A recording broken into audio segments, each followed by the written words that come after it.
예, 이로써 이재명 경기지사가 민주당 대선 후보 최종 확정이 됐습니다. 과반 득표로 결선 없이 바로 대선행 직행을 하게 됐고요. 오늘 함께해 주실 두 분 먼저 소개해 드리겠습니다. 정치팀 여당 반장을 맡고 있는 이승필 기자, 또 윤태곤 더모아 정책분석실장 나와 계십니다. 두 분 모두 어서 오십시오.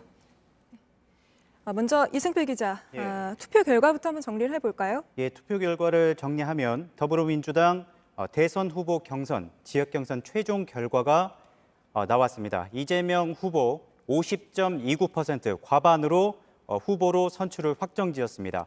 이낙연 후보는 39.14%였습니다.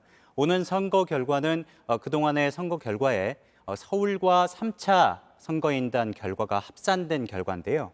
오늘 서울에서는 이재명 후보가 서울에서는 51.45%, 이낙연 후보 36.50%였습니다. 그런데 3차 선거인단, 전국 선거인단에서 이재명 후보가 28.30, 이낙연 후보 62.37로 3차 선거인단에서는 이낙연 후보가 뒤집었습니다. 네. 하지만 지금까지 누적 결과는 이재명 후보 과반으로 오늘 결선 투표 없이 후보 선출을 확정지었습니다. 네, 3차 선거인단 투표가 좀 뒤집혔는데 어떻게 좀 예상을 하셨나요, 이런 부분을? 지금 우리가 코로나 때문에 되게 차분하게 진행되고 있는데 숫자만 보면 사실 좀 손에 땀을 쥘 만한 숫자였던 것 같습니다. 최종적으로 50.29%지 않습니까? 이재명 후보가. 민주당의 이 시스템이 결선이 성사되는 기준은 1위가 50%를 못 넘기면은 결선이 성사되거든요.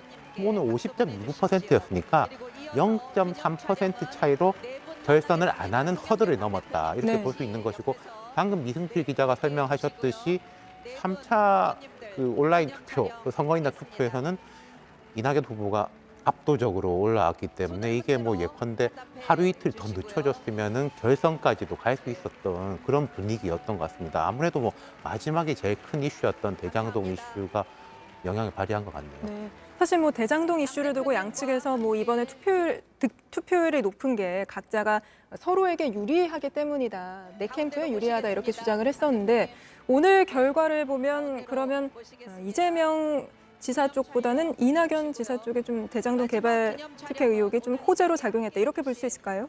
예, 오늘 그 3차 선거인단 투표율이 74%가 나왔습니다. 그동안 지역별로 투표율 중에서는 이례적으로 높은 경우에 해당이 됐는데, 그래서 이렇게 높은 투표율이 어떤 방향으로 갈 거냐라는 분석이 많이 관측이 나왔었습니다. 그런데 오늘 선거 결과를 보면 이낙연 후보가 60% 넘게 그동안 이렇게 역전을 큰 차이로 역전한 적이 없었는데 이 결과가 나온 것으로 봐서 3차 선거인단의 표심은 이낙연 후보에 실렸고, 그리고 결과적으로 봤을 때 대장동 의혹이 큰 영향을 줬다. 이렇게 볼 수 있겠습니다. 네, 실장님은 어떻게 보셨어요? 네, 저도 비슷하게 생각합니다.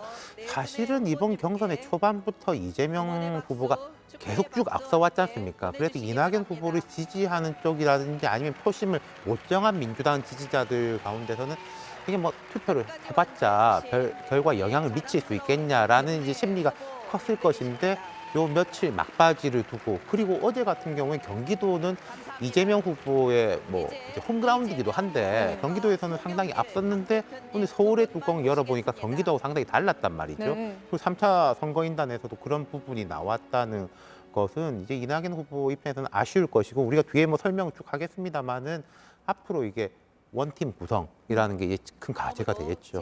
네, 아까 지금 현재 송영길 대표와 지금 이재명 지사 함께 서 있는 모습이 사진을 찍고 있는 모습으로 보이고요. 사실 지금 아까 절차는 후보자 추천서 전달식입니다. 그러니까 당 대표가 후보자에게 이제 확정이 됐으니까 증서를 전달하는 절차입니다. 사실 아까 이제 결과 발표가 나오는데 이낙연 후보가 이재명 지사에게 손을 먼저 잡아주는 그런 모습이 보였단 말이에요. 그런 거 보면 이번 이재명 지사의 최종 후보 발표 이후에 이낙연 전 대표의 입장도 좀 나오지 않을까 싶은데 어떻게 예상을 하십니까? 그러니까 지금 생각이 복잡할 것 같아요. 네. 1, 2위 두 분은 지금 이제 사실은 우리가 어제 경기도 결과 나왔을 때만 해도 제가 여러 언론에서 오늘 전화를 받았었는데 문재인 대통령이 5년 전에 기록했던 56%, 7% 네. 숫자를 오히려 뛰어넘는 거 아니냐 이런 식의 예측까지 있었는데 결과가 뭐 완전히 달라졌지 않습니까? 예. 이낙연 후보 입장에서는 되게 아쉬움이 있을 것이고 이재명 후보 입장에서는 이제 한숨을 돌리는 것인데 이게 어떤 식으로 진행이 될지 오늘 연설에서도 이낙연 후보가 그 대장동 이슈에 대해서 되게 강하게 이야기를 했는데 그럼 이거를 하루 만에 몇 시간 만에 아무 문제 없다 이렇게 돌아설 수 있을 지금 것 잠시 같습니다. 이재명 지사가 수락 연설을 하는 모습입니다. 손을 흔들고 있고요. 현장을 바로 연결해서 이야기 듣도록 하겠습니다.